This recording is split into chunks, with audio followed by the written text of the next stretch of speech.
Assalamualaikum warahmatullahi wabarakatuh dan salam sejahtera untuk kita semua. Perkenalkan, nama saya Fens Kamarudin Effendi dari kelas S101. Pada kesempatan kali ini saya akan menjelaskan mengenai contoh kasus pelanggaran terhadap aturan praktek larangan monopoli dan persaingan usaha tidak sehat. Praktek larangan monopoli dan persaingan usaha tidak sehat pada Bank BRI dalam memberikan fasilitas subsidi perumahan rakyat. Dalam penyelenggaraan perekonomian, persaingan harus dipandang sebagai hal yang positif. Pada teori ilmu ekonomi, sebuah persaingan yang sempurna merupakan suatu kondisi pasar yang ideal dan paling tidak terdapat 4 asumsi yang menjadi dasar agar terjadinya persaingan yang sempurna. Yang pertama yaitu pelaku usaha tidak dapat menentukan secara sepihak harga atas produk atau jasa. Yang kedua, barang dan jasa yang dihasilkan oleh pelaku usaha mempunyai kebebasan untuk masuk ataupun keluar dari pasar. Yang ketiga, pelaku usaha mempunyai kebebasan untuk masuk maupun keluar dari pasar. Yang keempat, konsumen dan pelaku pasar memiliki informasi yang sempurna tentang berbagai hal. Walaupun dalam kehidupan nyata sukar ditemui pasar yang didasarkan pada mekanisme persaingan yang sempurna, namun persaingan dianggap sebagai suatu hal yang esensial dalam ekonomi pasar. Oleh karena dalam keadaan nyata, yang kerap terjadi adalah persaingan tidak sempurna. Persaingan yang tidak sempurna terdiri dari persaingan monopolistik dan oligopoli. Persaingan memberikan keuntungan kepada para pelaku usaha maupun kepada konsumen. Dengan adanya persaingan, maka pelaku usaha akan berlomba-lomba untuk terus memperbaiki produk ataupun jasa yang dihasilkan. Sehingga pelaku usaha terus-menerus melakukan inovasi dan berupaya keras memberi produk atau jasa yang terbaik bagi konsumen. Persaingan akan berdampak pada efisiensinya pelaku usaha dalam menghasilkan produk atau jasa. Di sisi lain, dengan adanya persaingan, maka konsumen sangat diuntungkan karena mereka mempunyai pilihan dalam membeli produk atau jasa dengan harga yang murah dan kualitas baik. Suatu pasar di mana tidak terdapat persaingan disebut sebagai monopoli. Ada beberapa asumsi yang menjadi dasar untuk menentukan adanya monopoli. Pertama adalah pelaku usaha mempunyai pengaruh untuk menentukan harga. Yang kedua, pelaku usaha tidak merasa perlu untuk menyesuaikan diri terhadap pesaing. Dan yang terakhir, adanya entry barrier bagi pelaku usaha yang ingin masuk dalam pasar yang sudah dimonopoli oleh pelaku usaha. Setelah membaca asumsi-asumsi di atas, persaingan yang tidak sehat akan mematikan persaingan itu sendiri dan pada gilirannya akan memunculkan monopoli. Keuntungan yang besar merupakan salah satu tujuan dari monopoli, karena di dalam monopoli selalu mengoptimalkan keuntungan atau profit dalam praktek persaingan. Monopoli tidak selalu dilarang oleh pemerintah. Ada beberapa monopoli yang diperbolehkan, antara lain yang pertama monopoli yang diberikan kepada penemu barang baru. Yang kedua, monopoli yang diberikan oleh pemerintah kepada BUMN. Yang ketiga, monopoli yang diberikan kepada perusahaan swasta dengan kredit pemerintah. Yang keempat, monopoli dan kedudukan monopolistik yang diperoleh secara natural karena monopolis menang dalam persaingan yang dilakukan secara sehat. Yang kelima, monopoli dan kedudukan monopolistik yang diperoleh secara natural karena investasinya terlalu besar sehingga hanya satu saja yang berani dan bisa merealisasikan investasinya. Yang keenam, monopoli dan kedudukan monopolistik yang terjadi karena pembentukan kartel ofensif. Yang ketujuh, monopoli dan kedudukan monopolistik yang terjadi karena pembentukan kartel yang defensif. Dan yang terakhir adalah monopoli yang diberikan kepada suatu organisasi dengan maksud untuk membentuk dana bagi yayasan, yang dananya lalu dipakai untuk tujuan tertentu seperti kegiatan sosial dan sebagainya. Undang-Undang Nomor 5 Tahun 1999 tentang larangan praktek monopoli dan persaingan usaha tidak sehat mempunyai maksud untuk mewujudkan iklim usaha yang sehat, sehingga memberikan kepastian dan kesempatan usaha yang sama kepada semua pelaku usaha, baik usaha kecil, usaha menengah, maupun usaha besar. Undang-undang ini mempunyai 3 jenis sanksi terhadap pelaku persaingan tidak sehat dan pelaku monopoli, yaitu sanksi administrasi, sanksi pidana pokok, sanksi pidana dan sanksi pidana tambahan. Sanksi administrasi merupakan wewenang KPPU, sedangkan sanksi-sanksi lainnya merupakan wewenang hakim peradilan. Namun demikian, masih diperlukan peraturan pelaksana lainnya yang merujuk pada hukum acara untuk digunakan dalam menindaklanjuti Undang-Undang Nomor 5 Tahun 1999. Hal ini guna menghindari pertentangan pendapat dan perbedaan penafsiran. Studi kasus terkait dengan penegakan hukum dalam hal praktik monopoli dan persaingan usaha tidak sehat kami temukan pada Bank Rakyat Indonesia dengan kronologi kasus. PT Bank Rakyat Indonesia selanjutnya disebut Terlapor 1, PT Asuransi Jiwa Beringin Jiwa Sejahtera selanjutnya disebut Terlapor 2, dan PT Hexa Eka Life Insurance selanjutnya disebut Terlapor 3. Ketiganya diduga menolak dan atau menghalangi perusahaan asuransi jiwa lain untuk melakukan kegiatan usaha yang sama pada pasar produk asuransi jiwa bagi debitur kredit kepemilikan rumah atau KPR. Terlapor 1 di seluruh wilayah Indonesia. Produk kredit pemilikan rumah atau KPR adalah salah satu produk perbankan yang mempersyaratkan adanya asuransi jiwa. Perkara ini berawal dari inisiatif KPPU yang menemukan adanya pembatasan pilihan konsumen atau nasabah terlapor 1 ketika mengajukan kreditnya.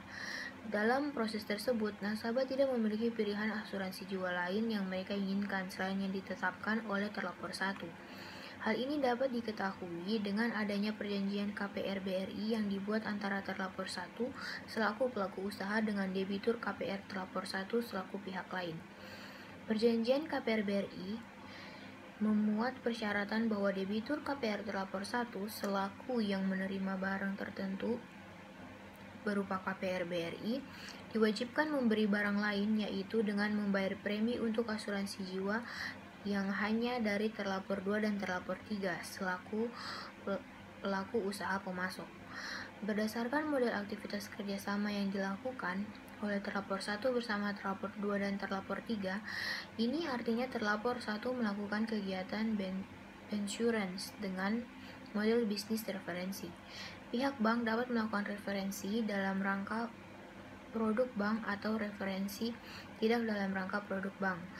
Bentuk referensi dalam rangka produk bank biasanya bank akan mereferensikan atau merekomendasikan produk asuransi menjadi persyaratan untuk memperoleh suatu produk perbankan nasabah, misalnya KPR, kredit kendaraan bermotor, kredit kepada pegawai atau pensiun yang disertai dengan asuransi. Tetapi jika tidak dalam rangka produk bank mereferensikan produk asuransi yang tidak menjadi persyaratan untuk memperoleh suatu produk perbankan kepada nasabah. Model aktivitas referensi yang dilakukan oleh terlapor 1 adalah jenis aktivitas referensi dalam rangka produk bank. Persyaratan produk asuransi itu dimaksudkan untuk kepentingan dan perlindungan kepada bank atas risiko terkait dengan produk yang diterbitkan atau jasa yang dilaksanakan oleh bank kepada nasabah.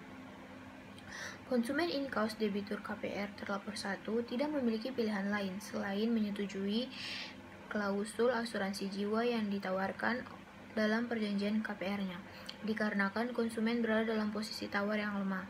Selain itu, dari hasil pemeriksaan KPPU diketahui bahwa pelaku usaha yang lain yang dapat masuk ke pasar bersangkutan telah berkurang dengan persyaratan terms dan condition yang tidak visible dan memberatkan, sehingga pihak perusahaan asuransi lain seperti Everis, Relife, Bumi Putra, dan Allianz yang telah mencoba mengajukan penawaran kerjasama dengan terlapor 1 mengalami kesulitan untuk dapat melakukan pemasaran produk asuransi jiwa mereka ke nasabah terlapor 1. Berdasarkan hasil pemeriksaan KPPU tersebut, Majelis Komisi memutuskan perkara itu dalam putusan KPPU nomor 5/KPPU/1/2014 yang menyatakan bahwa ketiganya terbukti secara sah dan meyakinkan melanggar Undang-Undang Nomor 5 Tahun 1999 Pasal 15 Ayat 2 tentang perjanjian tertutup dan Pasal 19 huruf A tentang penguasaan pasar. Dari kasus tersebut, Komisi Pengawas Persaingan Usaha atau KPPU memutuskan nasabah Bank Rakyat Indonesia atau BRI mulai kini bebas memilih asuransi jiwa ketika mereka mengajukan kredit pemilikan rumah atau KPR di salah satu badan usaha milik negara atau BUMN itu. Kala dulu nasabah hanya dapat menggunakan produk asuransi yang telah ditentukan oleh BRI. Contoh produk dari konsorsium PT Asuransi Jiwa Beringin Jiwa Sejahtera atau Beringin dan PT Hexa Life Insurance atau Hexa. Kata Kepala Bagian Hubungan Masyarakat Biro Hukum, Hubungan Masyarakat dan Kerjasama KPPU Deswin Nur melalui siaran pers Kamis 13 November. Menurut dia, keputusan itu dikeluarkan setelah amar putusan KPPU pada 11 November 2014 di Jakarta atas kasus dugaan perjanjian tertutup dan hambatan masuk oleh BRI dan konsorsium asuransi tersebut. Dalam putusan yang dibacakan hampir 3 jam tersebut, KPPU diminta membatalkan perjanjian oleh BRI memuat persyaratan kewajiban debitur KPRI untuk hanya menggunakan asuransi jiwa dari konsorsium Beringin dan Hexa. Kami juga meminta agar BRI menghentikan kegiatan yang menghalangi perusahaan asuransi jiwa lainnya untuk melakukan kegiatan yang sama pada pasar bersangkutan, ujarnya. Selain itu, jelas dia Majelis Komisi KPPU yang menyidangkan kasus tersebut juga menjatuhkan sanksi denda kepada BRI sebesar 25 miliar. Beringin dengan nominal 19 miliar dan Hexa sebesar 13 miliar. Putusan itu berdasarkan kesimpulan KPPU yang menyatakan bahwa ketiga perusahaan tersebut melanggar pasal 15 ayat 2 terkait trying atau pembelian berikat pada pasal 19A terkait hambatan masuk pasar. KPPU juga menyarankan agar Otoritas Jasa Keuangan atau OJK segera memberikan sanksi atas bank yang melanggar pelaksanaan Surat Edaran Bank Indonesia nomor 12/35/DPNP tanggal 23 Desember 2010. Surat itu tentang penerapan manajemen risiko bank yang melakukan aktivitas kerjasama pemasaran dengan perusahaan asuransi. Pemecahan masalah dalam praktik monopoli dan persaingan usaha tidak sehat pada Bank BRI memberikan fasilitas subsidi perumahan rakyat. Melihat kondisi saat ini dan disadari bahwa realistis untuk melakukan suatu revisi terhadap Undang-Undang Nomor 5/1999 tidak mungkin dapat dilakukan dalam waktu cepat. Memperhatikan pekerjaan rumah DPR dan pemerintah yang sudah begitu menumpuk, yang juga menuntut untuk segera diselesaikan. Di samping itu, revisi terhadap Undang-Undang Nomor 5 Tahun 1999 harus mengisi daftar waiting list antrian RUU maupun revisi RUU yang mungkin menurut DPR dan pemerintah jauh lebih penting untuk didahulukan. Sebagai jalan tengah dari permasalahan di atas, yang masuk akal untuk dapat dilakukan saat ini adalah bagaimana undang-undang yang sudah ada ini dengan segala kekurangan yang ada dapat dilaksanakan secara baik.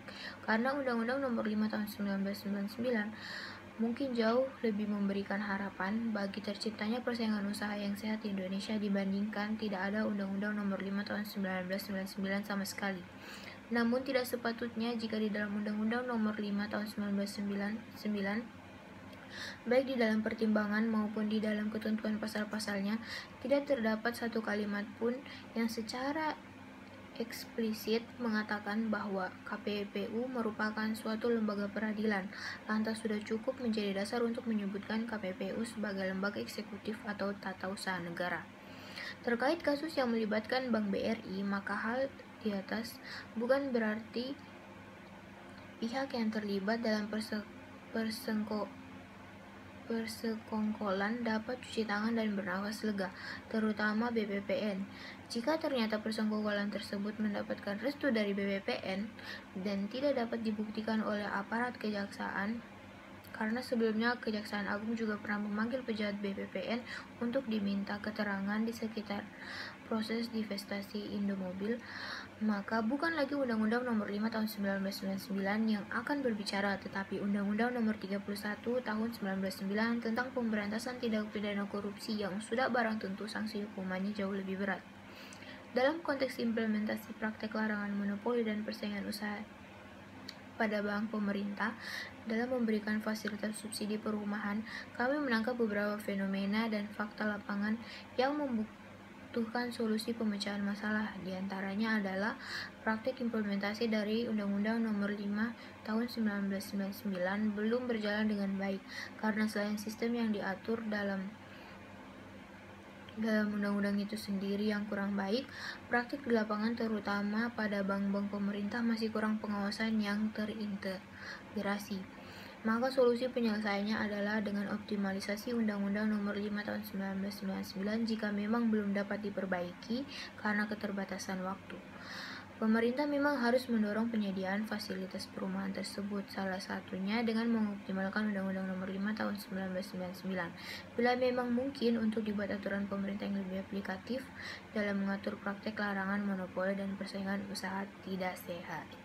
Baik, itu tadi sekian penjelasan dari saya. Lebih dan kurangnya mohon dimaafkan. Wabillahi taufiq wal hidayah. Wassalamualaikum warahmatullahi wabarakatuh.